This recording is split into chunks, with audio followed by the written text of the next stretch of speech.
Back here on the Chip Shot Football Podcast to go into our last review for today on Week 12, a NFC North matchup, the first one in which the Vikings faced off against the Chicago Bears.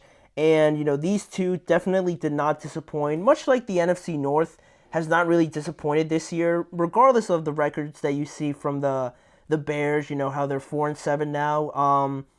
These games and the talent that you see and everything like that, they definitely don't disappoint when it comes to the level of play that we see. And I think the Bears have definitely picked it up over, this week and the week before that after they moved on from Shane Waldron. I think Caleb's definitely looked better. So in this game, despite, the Bears' best efforts and Caleb's best efforts in this game as well, the Vikings ended up edging the Chicago Bears 30-27 with a game-winning field goal in overtime that allowed Minnesota to get their fourth win in a row to now go to 9-2, still with that fifth seed because the Lions are winning that division with a 10-1 record, I believe. They might be the only team to have 10 wins at this point. They're 10-1. Them and the Chiefs, my mistake. The Chiefs are also 10-1 after their win. But the Vikings still stand at the fifth overall seed because of that. And also, you look at the Bears. This is now back-to-back heartbreaking, just crushing defeats for the Bears. Last week it was the Packers where they had their field goal blocked. And now this week around, they mount a great comeback. And in overtime, it just doesn't go their way. And I think in a much more fair way because, they kind of just didn't execute when it came to overtime. Caleb and that offense didn't, and their defense couldn't get off the field against Sam Darnold. So it wasn't anything crazy like a blocked field goal, right, where they should have made it. But still, it doesn't take away from just how disappointing they must have felt because in the moment when you're watching this game, the comeback, Caleb's making some awesome throws, and just everything that kind of led up to this, it felt a little bit unfair, if I'm being honest, for the Chicago Bears. But regardless of that, it's their second week without Shane Waldron there, like I mentioned before, and I think Thomas Brown's doing a fantastic job. It didn't go great for him in Carolina, obviously, right, with Bryce Young and being involved with the offense over there. But over here in Chicago with Caleb Williams, I think he's done a great job already compared to what we've been seeing from Caleb and Shane Waldron with his offense. So that's at least a positive for the Chicago Bears.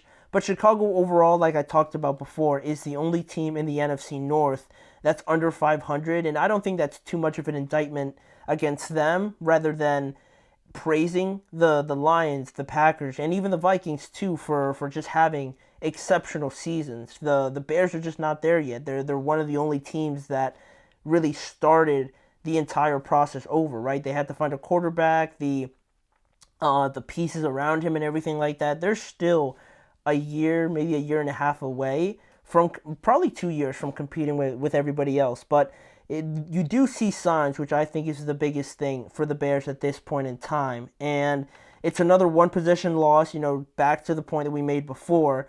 The Bears are now 5-18 in one possession games under Matt Eberflus, and also overall they're 14-31 in 2.5 seasons with Eberflus as the head coach. Kind of just adding to the idea that I don't see a way that he comes back next year.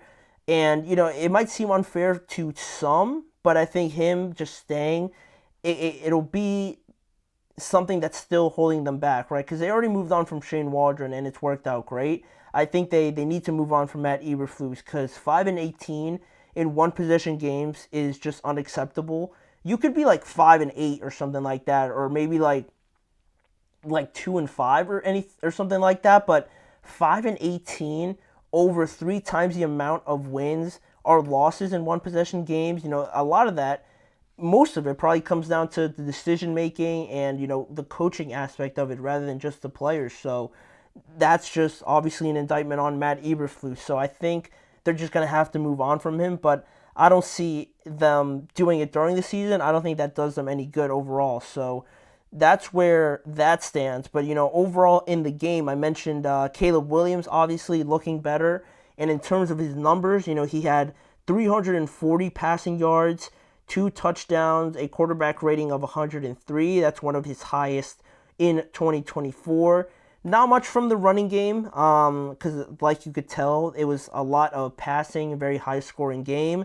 DJ Moore led all receivers with 106 receiving yards and a touchdown. Keenan Allen had some big catches as well. He scored a touchdown late in the game, 86 receiving yards to him as well. And on the side of the Vikings, Sam Darnold, not too far behind. He had one of his better games. He had 330 passing yards, 2 touchdowns.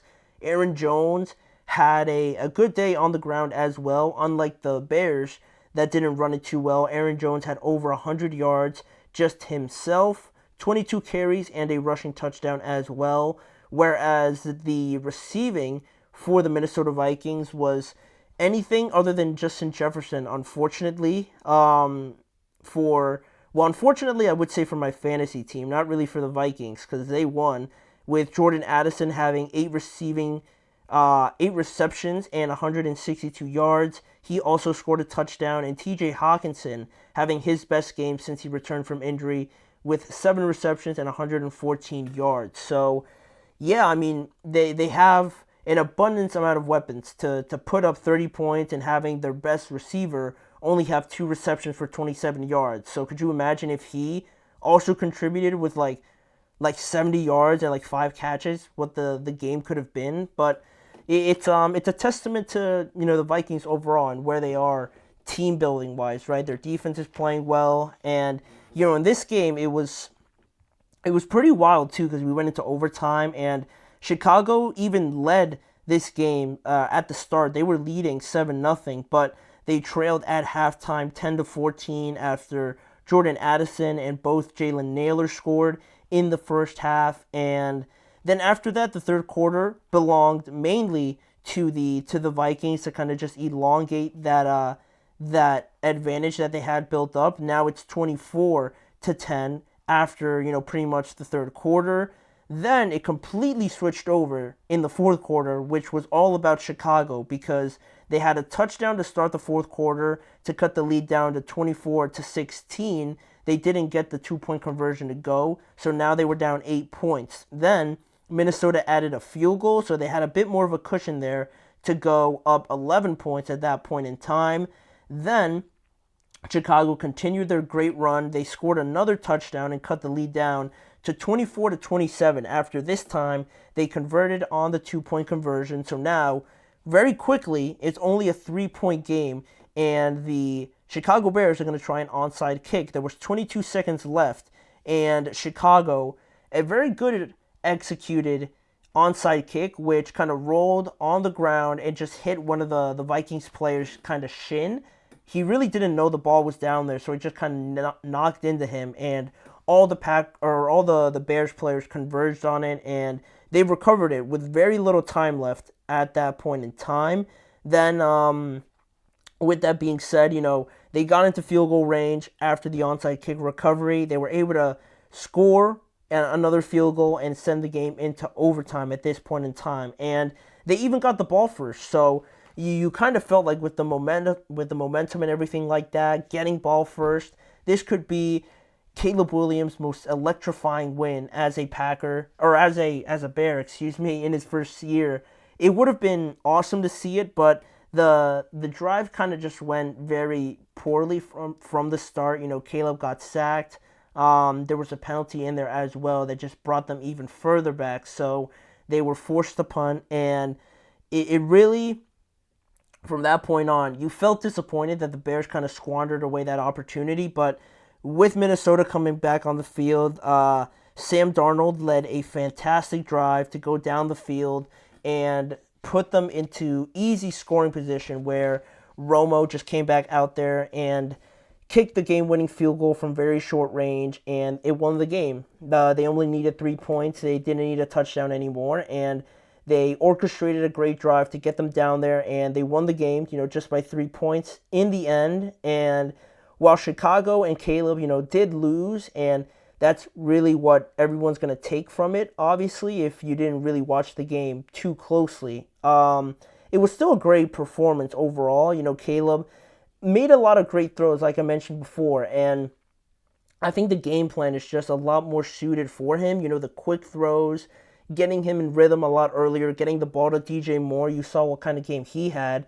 There was a touchdown that they scored on just a quick, simple screen pass over to DJ Moore that he took into the end zone. So it's getting things like that to get Caleb in rhythm, getting him a lot more comfortable, and kind of getting the defense to react to what they're doing rather than the other way around, which is not ideal when you have a rookie quarterback, obviously, right? You want to have him in control, as comfortable as possible, not the defense confusing him, you know, manipulating the showings that they give him, the looks that they give him. So all of that, I think Caleb and Thomas Brown are doing a great job of that. And you see the special ability also starting to come out with the touchdown to Keenan Allen late in the game. He had a crazy throw over the middle to kind of get them in field goal position with a dart to DJ Moore in the middle of the field. He made an amazing throw to DeAndre Swift as well down the right sideline. So